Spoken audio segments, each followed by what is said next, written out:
Ave Vikings. Let's go now to Jerome's.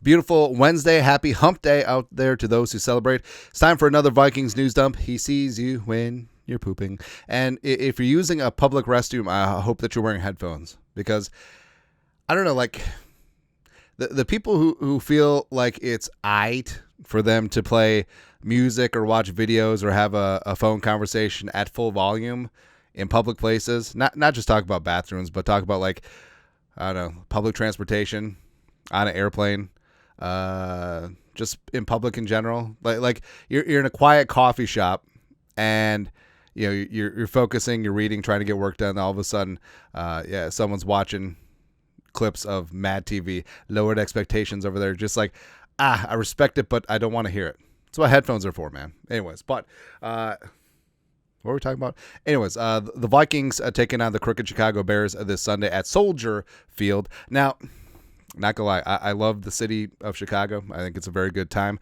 down there. And Soldier Field, down there near Millennial Park, flicking the bean, all that stuff. But I don't know, like, the Vikings have played some weird-ass games at Soldier Field, and I feel like this could be one of them again. But the weirdest one to me was this one from 2007, Adrian Peterson's rookie season.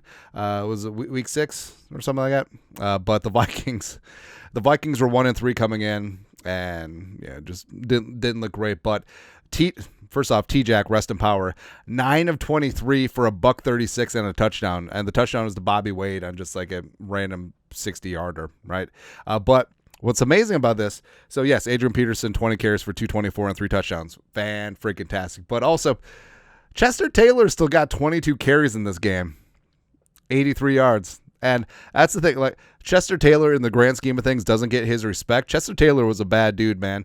Chester Taylor was a 1,000-yard rusher in 2006, but they still took Adrian Peterson at 7 because that's what you do, BPA. So you literally had 43 carries. Tony Richardson got one as well. Woo! Love that, man. So it's just a weird game. And the Vikings, that was like their first win at Soldier Field in years, so it happens. Hopefully, we have another weird game in our favor yet again on Sunday. Also, hopefully in our favor is the annual Thanksgiving Food Shelf fundraiser. And thank you very much to the Jeromes who made this a success in previous years. Every dollar donated to the show, the rest of the month will be sent to various Twin Cities food shelves, including our friends over at Every Meal. You can donate directly to them, and the link is in the description below. Shoot us an email if you do. We'll include that in the tally. Also, Super Chats, Venmos, Cash Apps, all the information is in the description. Thank you very much for donations so far, and paying it forward this time of year. It's very important. Giving thanks and just being, I don't know, like trying to accomplish some good things with this stupid channel. And you guys are the best. Thank you very much. Next, I feel like doing good things. So Kevin O'Connell, he's done some things and some stuff, right? And as a player, he was drafted by Belichick. Learn from him. Played under Rex Ryan with the Jets for a little bit. Learn from him. Picked up Pettin from the Jets. Learn from him as well. And I feel like there's certainly been a shift because back in the day, like, coaches were basically dictators, their way or the highway, and yelling at them, Junction Boys, Bear Bryant, all that stuff. But I feel like things have shifted where Kevin O'Connell, the thing that he gets, we said this, I think that he is a emotional intelligence genius. I truly think that he is. He understands the human and relationship aspect of this so much. It's something that Flores talks about ad nauseum, about how good Kevin O'Connell is dealing with the players and other coaches, and especially the quarterbacks. But we put this up. Number one thing Kevin O'Connell has proven: a coach can demand high standards from the players while treating them like adults and human beings, and you can win with that mentality. Now, of course, basing this on post-game win, locker room stuff, it's easy when you're winning, right? But even when the Vikings were struggling, like, Kevin O'Connell always brought a positive attitude and talking about trying to get the best out of his players and not belittling, not being passive aggressive, not being snarky, especially in the media. I mean, can't have that, right? And yeah, behind closed doors, Kevin O'Connell, like, he can cuss, he can yell, he can do a lot of things, right? But it's all in the name of making this team better. and you can treat players with dignity. You don't have to belittle them in the media or in front of their peers, which is even worse.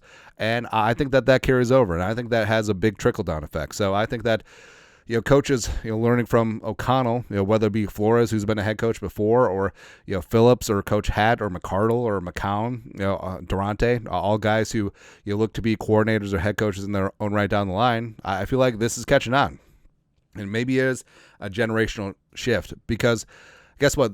Just because you treat them like adults and human beings doesn't mean that they walk all over you. Like, Kevin O'Connell obviously holds his team to a high standard, and you can get that across without just being a tyrant. And I think that's what Kevin O'Connell has done.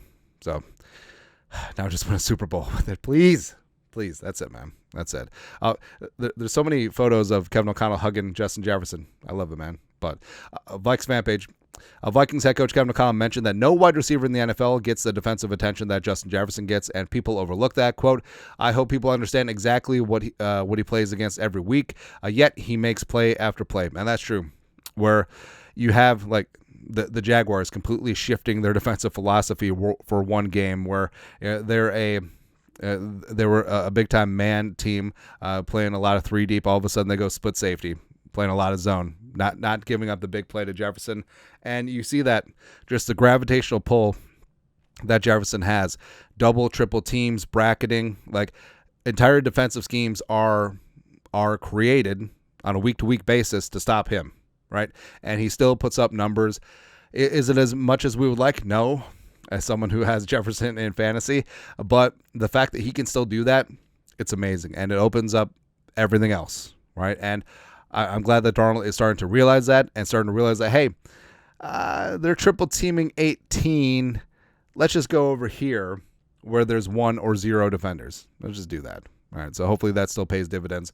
Also paying dividends is Diamond Dan Feeney and his mullet. It is the greatest mullet. It is glorious, and it's something that I know that Feeney's more of a utility backup, but hell, just start him. I don't care at this point. Like, can we get some sort of a rush? Like, his golden locks, is he like Samson? His strength is derived from the hair? If so, he's strong like bull. Let him go push some dudes around on the tier offensive line. Go from there. Yeah. Also going from there is slinging Sam Darnold, the aforementioned Sam Darnold. Kevin Seifert, ESPN, who's not Carl Gerbschmidt. Vikings OC Wes Phillips at his weekly media availability on Sam Darnold's performance against the Titans, one of his best games of the year. It was his best game of the year, and probably the best game of his career. 20 of 32, 246, threw for 2 touchdowns. Should have been 3. Speedy, come on. Had 2 sacks, should have been 9. Right, the fact that he was using his mobility to get out of pressure and keep his eyes downfield, ended up with 8 carries for 18 yards and also snuck in a touchdown. It was a fantastic Sam Darnold's performance. And if Darnold plays at this level with the defense humming along, the Vikings can win a lot of games, including the playoffs. Let's go, baby. Also, it seems like Dalton Risner, multiple outlets reporting that he is going to start on Sunday against the Crooked Chicago Bears, game 2. But also, things aren't closed as of yet. Now, Kevin O'Connell did say that he didn't want to make this a week-to-week thing, but I think if Risner has a really good game, could completely shut down this competition. But if he's sort of whatever, it could leave the door open for an Ed Ingram return. So we'll see. Also, multiple outlets reporting that Josh Oliver's ankle injury is not serious, but his availability for Sunday to participate against the Bears could be TBD. Also, the Vikings still going to use multiple tight ends. Johnny Munt, as you saw him getting involved against the Titans game, caught a nice seam ball. Could be more in the mix if Oliver is out, even with Hawkinson. It's pretty clear that they're trying to ease him back in. So we were wrong about him returning and being getting 100% of his work, but it's fine. But Oliver, on top of being the best blocking tight end in the game, has really turned into a phenomenal receiving option as well. So hopefully his ankle heals up fast and we're good to go. Also, speaking of good to go, so humans love history because it allows them to understand the present because of parallels, analogies, morals of the story, etc. So we put this out there. Spirited underdog. No one expects to do anything in the playoffs. Dominant pass rush that equalizes any matchup. Quarterback who can be inconsistent but capable of catching fire at the right time. Played the juggernaut dominant team in the league at the time, close in the regular season. The 2024 Vikings are giving 2007 Giants vibes. So the Giants with Strahan and company, OC, and they just got after things. Eli Manning, Sling Blade, caught fire at the right time. They were a 9-7 wildcard team that barely got in the playoffs. They ran the frickin' table, as well as they played the Patriots tough week 17 of that season, the final game of the year, just like how the Vikings played the Lions tough earlier in the year. So I'm not saying, I'm just saying. And I know that everyone has already crowned the Lions. You want to crown the Rats? Go ahead. Go ahead. I want another crack at them. Plus, the Giants, lost the 1-seed Cowboys twice, beat the Cowboys in the playoffs, were road warriors, and they ultimately won the NFC title game with the last-second field goal against the greasy grimy Green Bay Packers, which is something that you love to see. So bring it on. Bring it on. Hey, with that Flores pass rush, with Darnold and Jefferson and Hawkinson at full strength at the end of the season, bring it, baby. Bring it. Also bringing it. What a disaster for the Jets and Aaron Rodgers. So the Jets fired a GM, Joe Douglas. Now, he wasn't going to be back next year, so it wasn't really that big of a deal. But he got Rob Salah fired. He forced the team to trade for Devontae Adams and also sign all of his friends. And the 3-8, which is a worse record than Zach Wilson. And I think that if they drop another game or two, I think that Rodgers could just quit. It's like, my elbow string, and just like, whatever. Go to a cave and smoke crack. It's 100% what he's going to do. All right, but I feel like the Jets made a deal with the devil, and now the devil's collecting. More, who would ever want this job? And I know that there's talk is like, well, Flores is from New York. Flores is only taking the Giants job or the Patriots, but that's neither one may be open. But why would anyone in the right mind want the Jets job? Because it really is from ownership on down. And you think about franchises that simply cannot get it together consistently. You look at the Jets, you look at I guess you could say the Bengals. You could say the Bears for sure. It starts with ownership. And you go with the Cowboys too. It starts and ends with ownership, and everything else trickles down. If it's not right, it's not right. And the Jets, Woody Johnson's not a good owner. I'm sorry, too meddling, and no one wants this job. It's cursed. It really is. It's rough. Also, hey, something's not rough. Teddy Bridgewater. Hey, Teddy. So Teddy, former first-round pick by the Vikings. Unfortunately, his leg socially distanced from his body. He made an amazing comeback just to come back and be able to continue his NFL career, primarily as a backup. Bounce around the league, but highly respected, still youngish, and still can be a solid, competent backup quarterback. But he retired to coach his alma mater high school, Northwestern down in Miami, but he's just hinting a little bit. So many quarterback jobs available for me after we make this state title run. I can't wait to return back to the NFL. Praying emoji, 100 emoji. And Teddy would certainly be welcome back to several teams as the primary backup quarterback. I mean, if we wanted a quarterback that would check it down and take what's there, Teddy could be our guy. But in all likelihood, if he returns, I think that he'll go back to Lions. He was with the Lions last year. Dan Campbell, Ben Johnson, love and respect him. I think that with Jared Goff operating things well, they have Hendon Hooker as their quarterback too, but Teddy can replace a Hooker. Well, why not? And also, it could be a chance for Teddy to get a ring. But also, if Teddy re-signs with the Lions, I hope he does not get a ring. That is all. Also, how dedicated are you as a Vikings fan? If they cut you, do you bleed purple? So I'm kind of tempted, not gonna lie, because those throwback Jaguars uniforms, and getting like the vintage Keenan McCardle or the one-of-a-kind Kevin O'Connell Patriots jersey, why not? Why not? Or get the Chris Cooper Broncos or the Coach Hat Matt Daniels Rams jersey. Why? Or the Marcus Dixon Jets or Cowboys jersey. Why not? Just go from there, man. It's going to be good times. But stocking stuffer ideas. I might get that McCardle one. I'm not going to lie, because I don't know what happened. But when the Jaguars came into existence in 95, I remember as a kid that the market was just flooded with Jaguars and Carolina Panthers like gear.